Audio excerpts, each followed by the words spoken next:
Assalamu alaikum wa rahmatullahi wa barakatuhu. Alhamdulillah wa salatu wa salam ala rasulillah. Rabbi shrah li sadri wa yassir li amri wa ahlul uqdatan min lisani yafqahu qawli. And welcome to another episode of Connect with the Conversations in the Quran. And we were looking at a few conversations of Yusuf alayhi salam with the various dramatist or protagonist in the story, starting with his father, then with the wife of the Aziz and that. And now I'm going to go on to maybe jump some and go on to the Yusuf alayhi salam's conversation with the prisoners when he was in prison. And that happens in ayah 36 to 42. And because in the interim between the conversation with the Aziz's wife to overlook it, but then at the end they thought, no, really it's better if we put him in jail. And he himself also had said, look, I think it's I'd much rather, he said in 33, oh ya Rab, sijno, the prison is more ohibbo li, it's better than me to than what they are inviting me. And just for you to know, the term prison is mentioned a few times in prisoners in the surah, and I think it's not mentioned anywhere else in the Quran. So sometimes when you hear word, if in Taraweeh, in Tilawa, and you hear the word sijn, it should immediately click for you. For me, I loved it when the surah started with A Alif Lam Ra, and then it went into the Quran in Arabic. Those words, they resonated for me, and I immediately was able to, after that, this is in the days when I didn't know which juz we're doing which night, I was so happy that I knew that we're doing Surah Yusuf. So know enough of the Quran, learn enough of it, that when you're listening to Tarawih, you're listening to Tilawah even from your home, you have an idea of what they're saying. It just, it opens up your world. It's like, even these optical illusions, you look at it and you can't see. And when you see both figures, or both, it's like a light bulb moment. Oh, wow. So you know that we are blinded. We are blinded at so many levels in our world. So if you, me, all of us would just expand our horizons and just imbibe the Arabic. It's a month of Quran. Ramadan is a month of Quran. How much more beautiful the Quran is in Arabic. It is la'allakum tattaqoon, so that la'allakum, many other things that you may understand. And so that, please, that's my love for the Arabic, is to take home. Let's do it. So anyway, this conversation is with Yusuf alayhi salam and the prisoners, and it occurs when he is unjustly imprisoned and interacts with these two fellow inmates who approach him to interpret this dream. And the conversation is that they share their dreams with him, and they say, I see myself pressing wine. The other says, I see myself carrying bread on my head from which birds are eating. And they ask, and I love that phrase when they say, innaka, and we see, this is at 36, and they say, tell us, because we see you, inna naraka. Look how the term ra'a for dream, ra'a to see, how frequently this word is coming up in this surah. And so he said, we naraka minal muhsinin. This is the first time they're calling him muhsin. Later we'll see even the brothers calling Yusuf alayhi salam muhsin. So that is when Ahsan, the person of excellence, is what he is. So he responds that he says, before interpreting the dreams, Yusuf alayhi salam uses the opportunity to call them to the worship of Allah alone. And there are lots of mufassirs saying it. So we're just saying, so he explains his ability to interpret dreams is also from a blessing of Allah. And it's not, so again, deflecting honor to yourself and taking it back to Allah. It's always to do with Allah.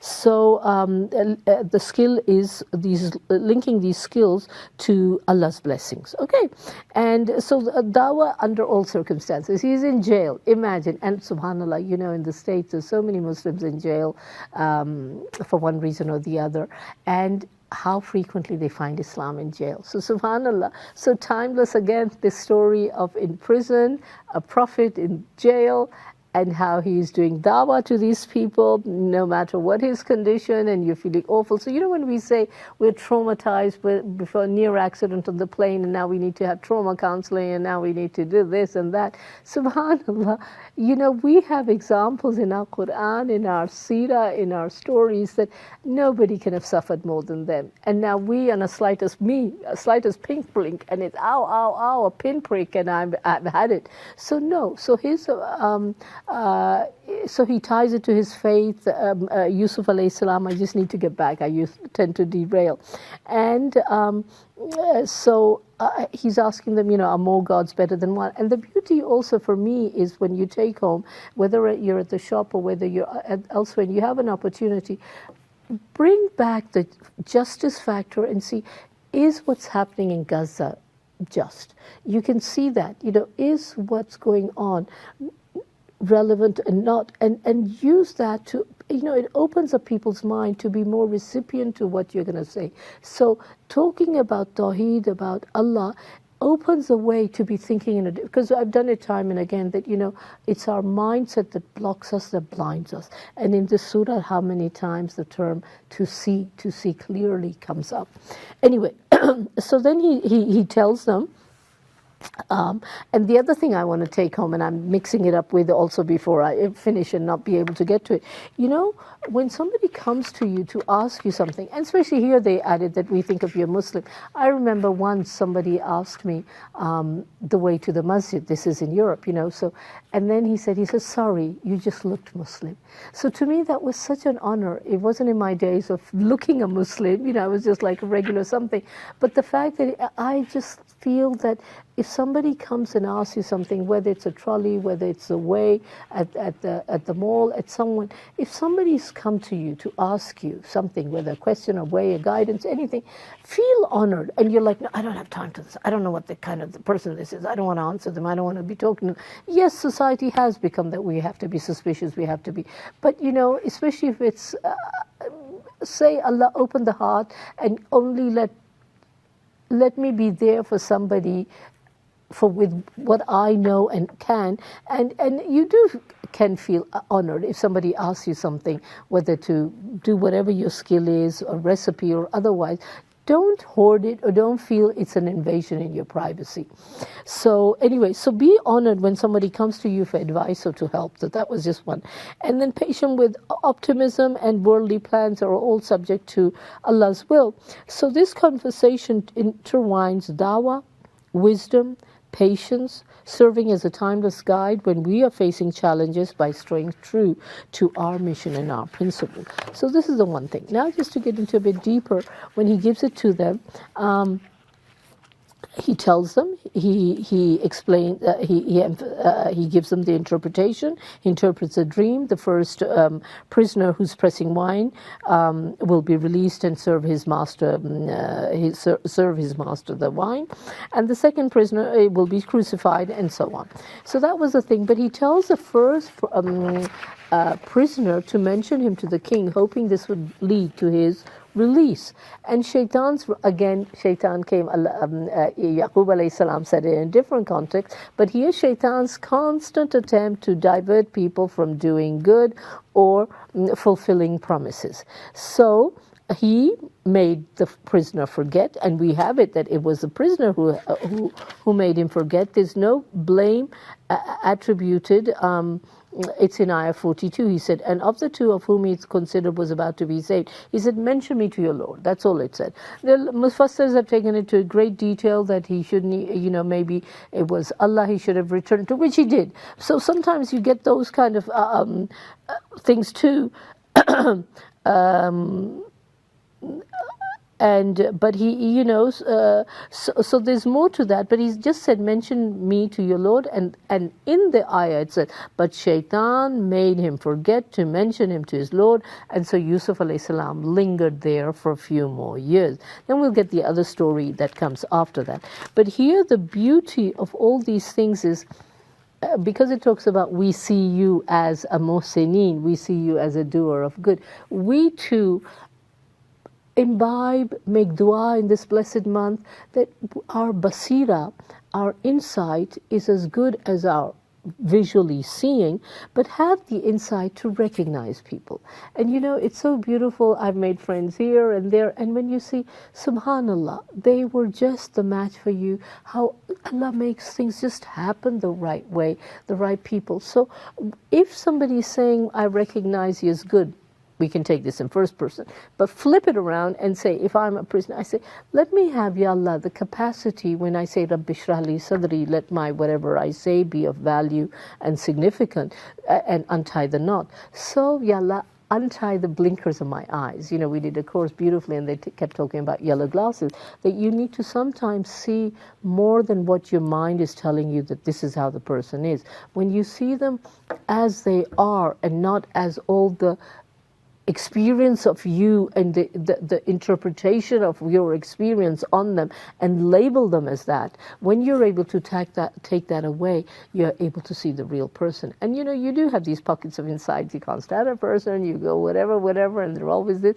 But sometimes if you're able to take the fluff out, take all the froth away from them, and see them, they're actually beautiful people. When they smile, they're beautiful. When they are something, yes, they are also hooked into knowing, as soon as I come up with this attitude, they also fall into a certain path maybe. So look at it from yourself of, what am I doing enabling somebody to be in the self-fulfilling prophecy of doing what they are. So that's what I love about this surah, about how we see you as this, how we see you later, they will see, and it will, inshallah, we'll get to that when we do. But two prisoners, you know, everybody's lost in their own things, but somebody approaches you. I love it when, you know, at immigration or at the airport, somebody comes to you and they're asking you something. I just love it, you know, and then, you know, especially if they're talking Portuguese, but you speak Italian, you're able to reply to them, you know, just to be there for people as a help, and then also to recognize who to ask help. You know, sometimes we say, oh, but there's so many speakers, there's so many this, you don't know, it's confusing. Well, ask Allah for that basira. Ask Allah, who should I be listening to? Who should be my shaykh? Who should be my mentor? Who do I go for? And that's why, you know, you ask Allah, don't leave me, la takilni la nafsi tarfata aini. Don't leave me for the blinking of an eye to myself, but give me the basira, the guidance to be able to see the right thing. So that, I think, encompasses in here so well. And the beauty back, we had the dream early on, now we've got another dream, and we'll have another one further on. But how, if you are one, many people say, I don't dream at all, I don't never have dreams, and all of that.